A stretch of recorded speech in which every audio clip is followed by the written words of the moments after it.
Array list ஃபுல்லானா என்ன நடக்கும்? சிம்பிளாக எக்ஸாம்பிளில் புரிஞ்சுக்கலாம் வாங்க. இமேஜின் நீங்கள் ஃப்ரெண்ட்ஸ் கூட ட்ரிப் பிளான் பண்ணுறீங்க. காரில் 5 சீட் தான் இருக்குது, பட் நீங்கள் 6 பேர் இருக்கீங்க. 6th ஃப்ரெண்டுக்கு இடம் இல்லை. ஸோ என்ன பண்ணுவீங்க? புது பிக்கர் கார் அரேஞ்ச் பண்ணுவீங்க. ஆல்ரெடி உட்காந்துட்டு இருந்த 5 பேரையும் அந்த பிக்கர் காருக்கு மூவ் பண்ண சொல்கிறீங்க. அப்புறம் 6th பர்சனை உட்கார வைக்கிறீங்க. இதுதான் அரே லிஸ்ட்லேயும் நடக்குது. ஜாவாவில் array list internally normal array use பண்ணும். ஆனால் normal array fixed size. So ஃபுல்லானா ஜாவா என்ன பண்ணும்னா ஃபர்ஸ்ட் புது பிக்கர் அரேயை கிரியேட் பண்ணும். செகண்ட் ஓல்டு எலிமெண்ட்ஸ் எல்லாமே காப்பி பண்ணும். தேர்ட் ஓல்டு ஸ்மால் அரேயை ரிமூவ் பண்ணும். ஃபோர்த் எலிமெண்ட்டை ஆட் பண்ணும். இதுதான் ரீசைஸ் ப்ராசஸ்னு சொல்லுவோம்.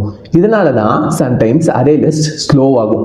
வைனா பிகாஸ் ஓல்டு டேட்டா எல்லாம் காப்பி பண்ண டைம் எடுக்கும்.